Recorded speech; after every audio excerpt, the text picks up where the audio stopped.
Amen. Amen. Bwana Yesu asifiwe. Yesu akamanidwe.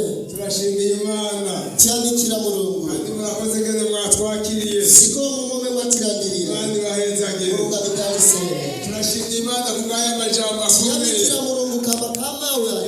Yakagakiza. Mawe yacukura umuso. Twahawe. Koma tinarandira. Akaduha ubugororotsi. Ikutipasa kurungama. Kuko kugororoka rero. Kurungama kwa mene uko. Twabonye ko bisabwa ko twama. Taona kutitienera kumbara nazo zipaso. Bitugwanya ngo bituze urugendo. Ibakale zotire sa kudukomeza. Mulungu afuna kutirimbisa. Amen. Amen. Fisi jambo. Niri nayo mao. Tugere dusome. Yobo tizabereka. Muri Yesaya. Mu buku la Yesaya. Igice cya 3. Yesaya chapter 3. Umurongo w'10.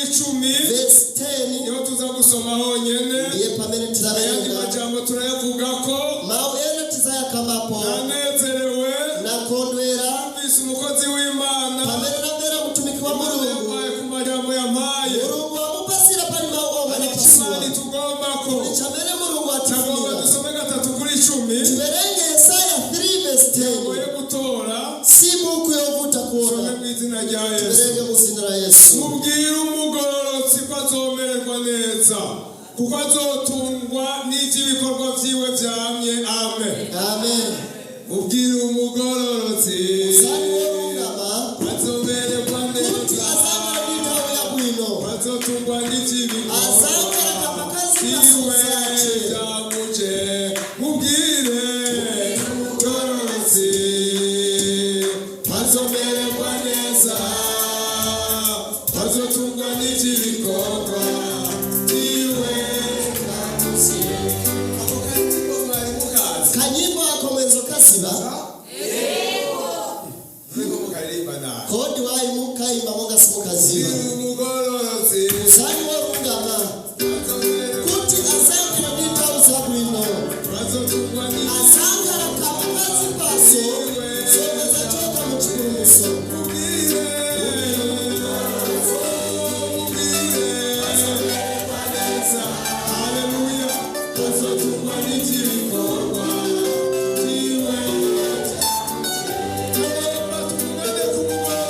Nifuna tikabisane pali kurungama. Ngati uwerenga. Upeza bakamba abantu babiri. Kuli worungama. Bible isi bandi wa machimo. Sinifuna kukaba pali wa machimo. Nifuna kukaba pali worungama. Kuti na wa machimo ali pano. Asibe kuti kulime chamena chilo worungama. Mtauzi nangu nangu wamakara ndikuzi faka pamamba. Machimo ya mena chita. Rana monga kulichamena chilo. Koma. Nifuna nikambe kuti. Worungama. Asankara nditauza bwino. Worungama. Asankara bwino. Amen. Amen. Asankara bwino.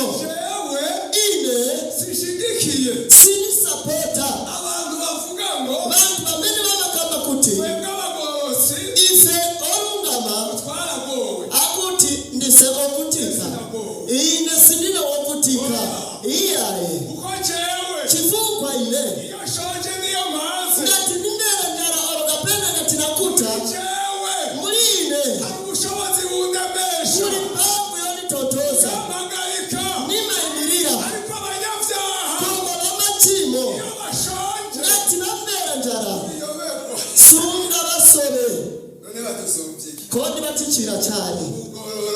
Worungama. Asankara bwino. Amen. Worungama. Asankara nditauza bwino. Na pesa kuti. Mwana mutumiki wa Mulungu apuzusa cyane. Ukaberenga Jobu 1:1. Na pesa worungama. Ni muntu wazisianisa ndichoipa. Muntu wamena hata wachoipa. Inga kane choipa cha Mungu yako.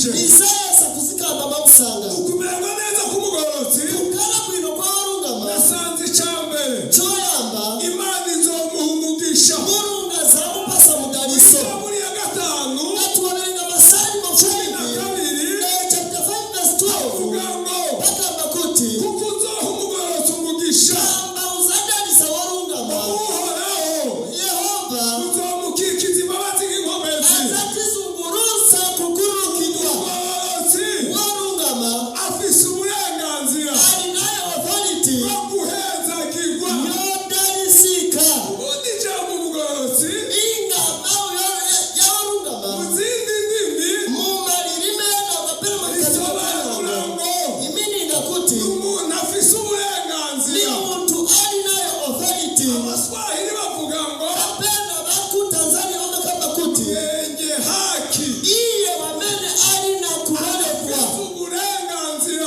ari nayo authority bwo guhezagirwa yodarisika yabwira umugororotsi ari hano nifuna nikuuze afise warungama uburenganzira nayo authority bwo guhabwa umugisha yorandira mudariso amajambo nikuzanbawo nongeye kugorora ibiganza ari nyabanja natuye ku mugororotsi nikuzani kuri warungama arabongegide aragahezagirwa darisikani warungama ataraha warungama ari kano aragahezagirwa darisikani abamuvuma amene bamukaseniwa bihinduka ubusa apena zawo zisimike abamuvumera kw'imikoshi amene bamukamba zoipa aragahezagirwa darisikani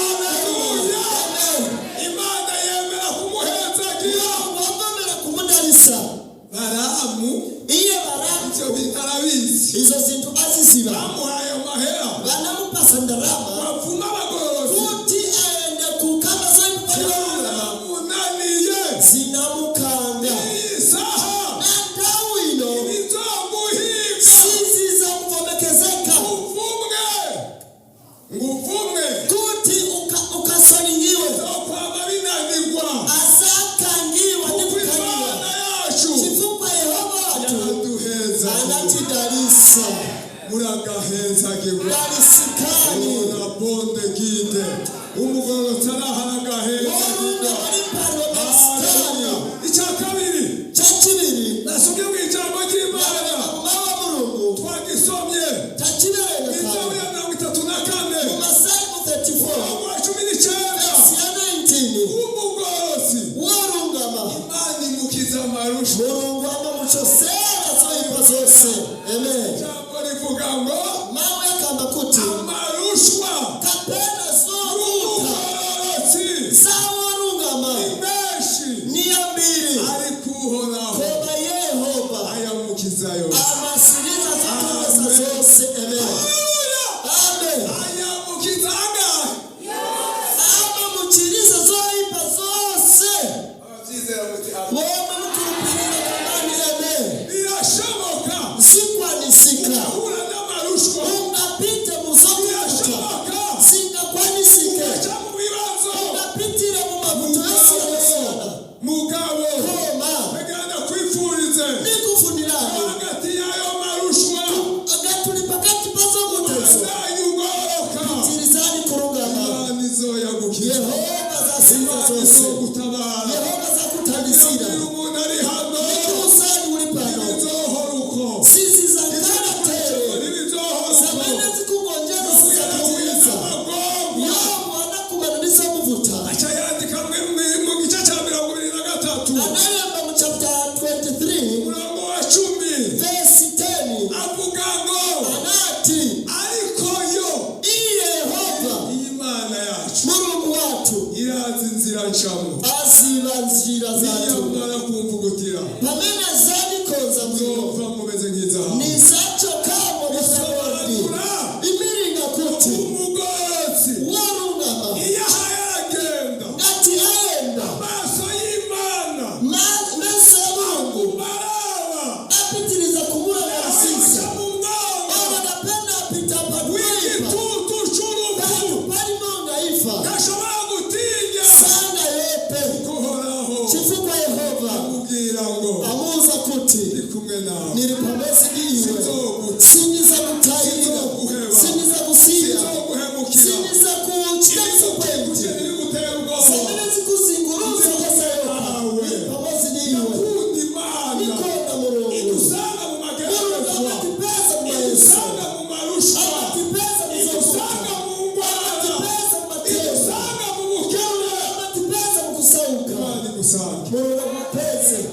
ni gusaba urunga gupeze Imana ni gutabara urunga gutandizire.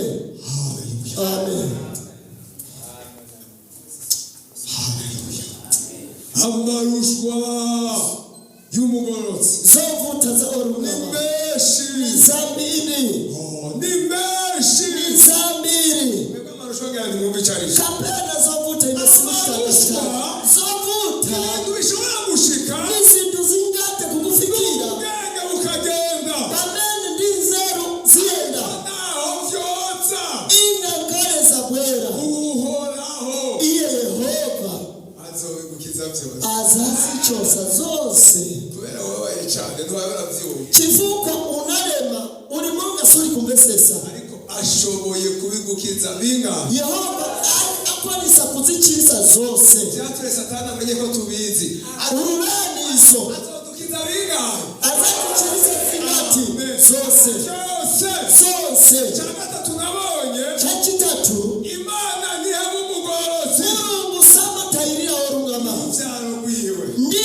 umado wache ibintu narabikoze zintu zinazikonda bifise garanti chifukwa siri na limiti kandi garanti igera kure ndipo so limiti yakaelefika kutali abana amashure jewe nize kapena ninapunzira abana banje bana banga sinshobora kuyabaha sininga bapase pali knowledge kapena ma degree yanga ese yuko except that umugore wanje ninamutanga gupfa mukazi wanga gatina nizafa before iye ashobora kuyifuza atagumana amadiplome yanje azohora yibuka ko umukunzi we bahabaye angangari niyo jamba certificate kuti akumbukire uko ndigowache nta na kimwe bizomumarira kwa sisiza mutanizira ariko ndafise ikintu niri nacho chintu ndafise ikintu niri nacho chintu nzobwira ico kimumarira chamene chizamutandizira abahungu banje n'abakobwa banje inga bana banga n'ubugororotsi ni kurungama izaburi ya 37:25 Masalmo 27 verse 25 yavuze ngo David anati uhereye nkiri muto kuyamira ndi mfana barasoma unaberenga hapo none ndagize ndipo sonakota anje ndipo sonakota intahe hii testimony yakurambe ni y'abantu banatiyamirira shaje akuti ndinakota amen nigeze nikarime kuona ubugororotsi warunga yahabwe wamana mutayira Yehova wiwe ndi mubado wache tegariza icyo kurya akuti baende kupemba pemba ata konte mfise muri banki ingakari nilibe account mu benki ubugororotsi chifukwa ndine warungama nzobaho isakarapo n'abakobwa banje bane bazobaho ndiba nabanga baifo basakara banje batatu ndiba bazobaho nyabatabanga batatu basakara izi nisiba ntibazosega mu siba isaba za pemba pemba chakuta chifukwa chache ubaraka kurungama umutayi udahomba nikaputesa ruzika n'umukapfuye ingakari afuta kumarira ate yanje y'ukugorora account yanga yorungama mutayira haleluya amen izobandanya izapitiriza izobandanya banje bazapitiriza kudya ari iwacu kuja kwatu turafise agakorasi dukunda iyo twasenze tima imbako gakora sikatitapembera kavuga ngo nzopfa njya hakuti nizakafa ni kudya ati nizafa bamene banarungama kuri Yehova twarahiriwe tindise abara twagorokeye imana bamene banarungama kuri Yehova topfa turya tizakafa tikudya usigire n'abana bawe tizasira ndibana batu nabyo tuzoheza chifukwa ni zambiri zitingasirize nabo bakire abana batu bazajyako bandanye barya bazapitiriza nicyo kujyako gituma chifukwa chache iri jambo narimenye nkiri muto nawe ninaweza nikachimufana sinigeze nibaza sinaganizire ko kubyara ku rugero kuti napenda kusiamisa kumara akuti ni prada Mungu sina sapote ningi familiare sina sapote family Mungu chifuka chache ana hamwe nabisomye kulime poma ninaberenga mayo ngo bijyana gusomye nikalime kuona vesi ahubwo koma byigwa nakoze kapena chameli nostalize byageretse ko ninaona kuti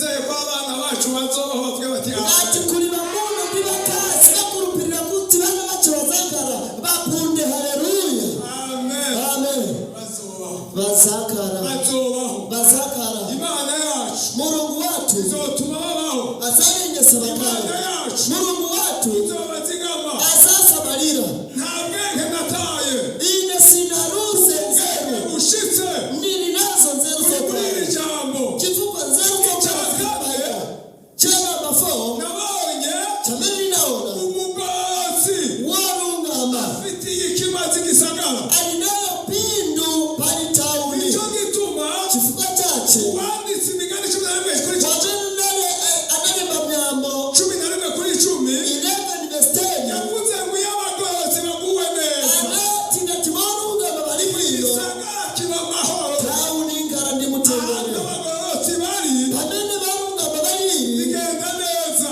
simaenda kwino icyo kibazo Aburahamu yagize niyo kutabena ngana Aburahamu 18 mo gapenda mu Genesis 1:18 yarabajije Imana anafusa murongo ati Mana akuti Yehova Sodomu kusodomo nta bagorozi 50 bariho kandi kulimbe barungama bakwalira 50 tabari gisagara kuti upurumuse munzi Imana teka ntabari urunga nati kulimbe yaramanutse anaseruka ashika no kuri 10 bakafika pale barungama baritera arabura anasoba barungama kuko Imana kivukwa murongo ayibonye abagorozi ati yana murungano ashobora no wabura kugira neza abanyabyaha chitire bwino bakachino data mubane wanga niba hari abantu bakubaha ati kuri bantu bane kurekeza umugorozi ni borungama naho yoba boro gapena atagira ibirato alibe sapato ubwo bifise wona bimu na tulinazo sapato pasani worungama umugorozi natuone worungama naho gusumvya boro amafaranga gapena umuchira ndarama gusumvya amashure umuchira maskuru gusumvya kuvugangwa umuchira mukambi wa kamiro uzomwubahe uremekezeni ukwiyaguwe neza chifuko ngati ya karabwizo igisagara kiraba amahoro tauni makara igisagara mtendere kiragira umugisha tauni madarisika gatuma nama nizera chifuko ni makubira yuko uti umugorozi warungama uko yobagana kose ora ni mufupi akwiye guhabwa agaciro ayenera kulemekezerwa akwiye kubahwa ayenera akwiye kulemekezerwa gukundwa ayenera kukonderwa hari abantu bo gukunda nati kuri bantu bakonderwa n'abagorozi ni borungama kera igihe nkunda abantu b'Imana ino ni makona ana murungu umuntu w'Imana arangyoye ni mavera mtu wa murungu anikondereza Kasenga yaba nari mfise imifuko ikwirwamo umuntu hasembere nazo ntumba zikuru zingakwandemo muntu shira mu mufuko tukaja ninga mufake mutumba kuti koma niye ndatizienda mose chifuko borungama bawama abagorozi barabera borungama bamawama umugorozi yakurariye mu warungama ukamupasa kogona umugisha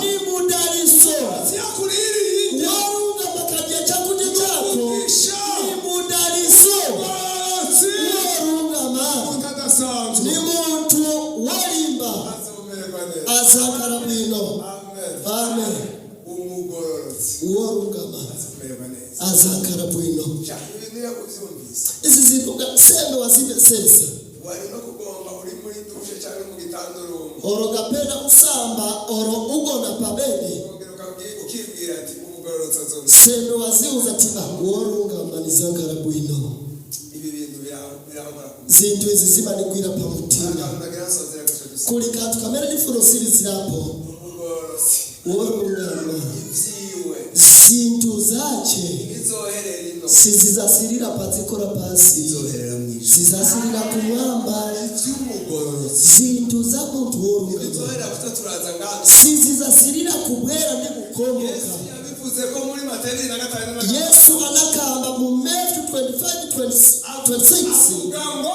anati abagorozi abanyabyaha bazoja mu gihano akuti b'amacimu bazayenda mu kirango ariko abagorozi bazoja mu munezero kona warungama bazayenda mu kikondero cyosasira basozere niyenda gusiriza nifuriza umuntu wese ari hano nifunira muntu aliyense ali pano kunkara worungama kandi iherezo ryawe ndiposa chisiriziro chako izoherere hariya chikasirire kumwamba naho hari intambara ingakale naho kulikongo hari ibibazo nazo ngakale kuizovuta nakubwire ngo nisakuzani umugororotsi warungama azohabwa umugisha azadarisika umugisha Mungu azamudarisa azomugirira neza Mungu azamudarisa umugororotsi warungama mu marushanwa menshi ni mtu wao Yehova Mungu azamukiza uko yanga azasiriza zoipa zose kuiye umugororotsi warungama azomererwa neza azakara nditauza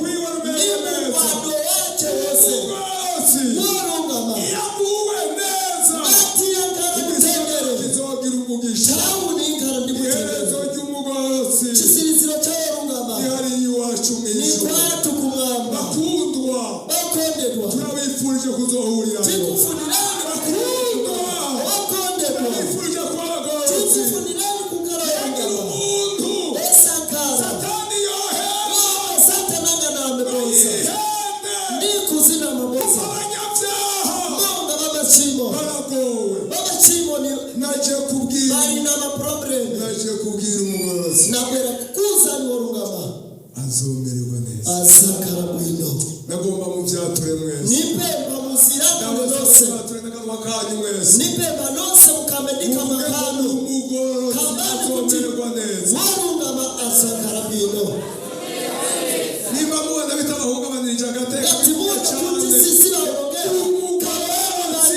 azomererwa neza kunisani kuti warungama azakara bwino azomererwa neza azakara bwino atakuraba iyo yavutse ime kurangana kwame abadikwa urabwe kurangana kaicha amashuri kurangana badibrama inzobe kurangana basota wirabura kakana ku umugororotsi warungama haleluya amen umugororotsi warungama w'umugore warungama mukazi w'umugabo warungama mamuna w'umusore munyamata inkumi kapena musikana w'umutama kapena kote haleluya amen azomererwa neza azakara bwino azomererwa neza azakara nditauza bwino abakozi b'imana mutumikira murungu umukozi w'imana agororotse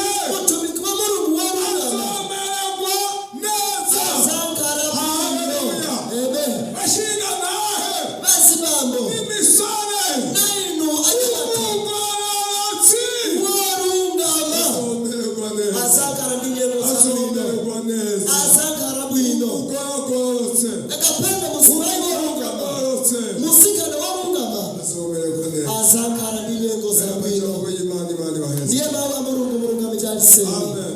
amen rero ndiposo munamika amaso dusenge lekani chisekemeso kipembere ibanga rimwe kapena chisisi chimosi rigamira mu bugororotsi choma chima chisungira mukurungama rikaduha no kugororoka ndikutipasa kurungama ni ukwezwa ni kuyereserwa Ukwihana. ni kurabira ukaba wumva hari ikintu icyo ari cyo cyose ngati kuli chintu chili chose kiba cyaracyavuje chamene chinakumbuwisa kiba cyarakorokeye ku mwambaro wawe chamene chinakudesa kaze fikani kandi munyaruke ndiposo furumirani abantu yarabagororotse bantu barungama baba bafite ubwenge bwo kumenya gutunganya ubugingo bali na nzeru zokoza umoyo ukazabona wawe abantu batigera batunganya ubugingo bwabo ukaona muntu amene sakoza umoyo wache haba harimo amakenga ko batazi n'ibyo barimo ungadawute chifukwa pena akusazira zamene bakonka nawe usiga banamika amaso usenga naye wasara sekani meso kupembere tubanye mwisengero bali bantu bamene tikala nawo muchali chikola chinisozi ziba nikufunirani kukala ndinzeru borungama bali na nzeru borungama siba shabiki izi zintu bamazipanga zawo zintu izi banazikwirira zintu izi kulimba napenda kuzitumura zintu izi uyenera kusaka napenda ni profit yako ni profit yako ni mabenefit yako chifupa chache ni kuitanani zintu izi zola pira ndikukonza umoyo zikondeni muruga midariseni tugira ngo tujye gusengera bene data tizaenda kupemberera amali ariko nawe ukaba wumva usigaye koma ngati ulimo wa Sara nubikura bwenge osakara agapena osa wamena libenzero murazi kabene dati ngene muziba babale sometime ngaho wicaye no gushika ngari hafi kuchoka pamene wankaro ndi kufika pano ni pafupi ugiye kubesha murazi urugendo bigutwara uzi yamena ngatibaenda kunama boza bamaenda urendo utali murazi amafaranga dutakaza turiko turacumira ku matelefoni uzi ndarama zamene tima ononga timshimira pa mafoni aho ndikoza bo gatunga sunga bwera ndi kukonza moyo wako murazi cyubahiro kiri mu kwemera yuko turabatsinda uzi na ulemerero wama uri mu kuvomera kuti ndife ogonjezewa Yesu abahezagira Yesu amindaliseni ubisanzwe umwanya wo gusenga ni tawe yo pembera iyo umuntu adatahura ibi bintu bigasaba ko aza kubera bamugobereye ngati muntu sazindikira zintu zindiko kubera kamba aitangwa maningi ari n'abadatahura ivyo turimo sometime amabwera nishisazi bacamira gochita hari kinimani kwemeje nutinye koma ngati wambera voice murugu kulichonga mikumusani bwerane osayopa usengere bene da kizaenda kupemberera abale haleluya amen amaraso yumukiza yaviya bantu abogamo